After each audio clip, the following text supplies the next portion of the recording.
इतने लंबे समय तक शासन करके 65 वर्षों से अधिक समय तक देश के अंदर शासन करने के बावजूद उनका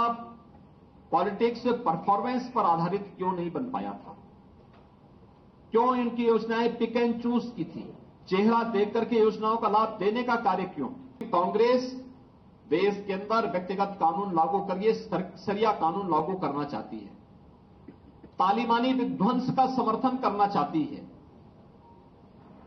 और ये जो कांग्रेस की मंशा है या इंडी गठबंधन की मंशा है, या आधी आबादी का अपमान तो करती ही है,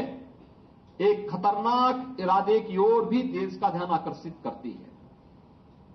ये जो ये जो महत्वपूर्ण जो देश के सुरक्षा से जुड़े हुए, देश की संप्रभुता से जुड़े हुए, आधी आबादी की गरिमा से जुड़े हुए महत्वपूर्ण मुद्दे हैं, उनमें कांग्रेस की मंशा स्पष्ट उजागर होती है कि उनका इरादा देश के प्रति अच्छा नहीं है। वे एन केन प्रकारेण अपने उस पुराने डीएनए के अनुसार फिर से कार्य करने का प्रयास कर रहे हैं, जिसके कारण 1947 में देश का विभाजन हुआ था, जिसके कारण देश लगातार आतंकवाद, उग्रवाद और अलगाववाद की चपेट में आया था, जिनके उस डीएनए के कारण देश के अंदर सभी संस्थाएं भ्रष्टाचार के आकंठ में डूबी थी। एक अविश्वास का माहौल देश के अंदर खड़ा हो गया था। कांग्रेस इस देश को फिर से उधर ही ले जाना चाहती है। इसीलिए हम लोग देश और प्रदेश के मतदाताओं से यही अपील करेंगे कि वे कांग्रेस और उनके सहयोगी दलों की विभत्स मंशा को, कुत्सित मंशा को कतई सफल न होने दें, क्योंकि यह न केवल अनुसूचित जाति, जनजाति, पिछड़ी जाति के हकों पर डकैती डालने का कुत्सित प्रयास है, बल्कि आधी आबादी को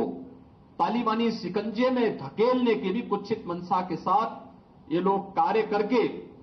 देश के अंदर तालिबानी विध्वंस को आमंत्रित करने, आतंकवाद को अपने राजनीतिक स्वार्थ के लिए देश के अंदर हावी करने और देश के संसाधनों पर जो डॉक्टर मनमोहन सिंह जी के वक्तव्य रहा है, उस वक्तव्य के अनुरूप देश के अंदर देश के संसाधनों पर एक वर्ग विशेष को हावी करने की कुत्सित मंशा के साथ कांग्रेस कार्य करना चाहती है, जिसको हर मतदाता को, जिसके प्रति सतर्क और सावधान रह करके किसी भी प्रकार के उस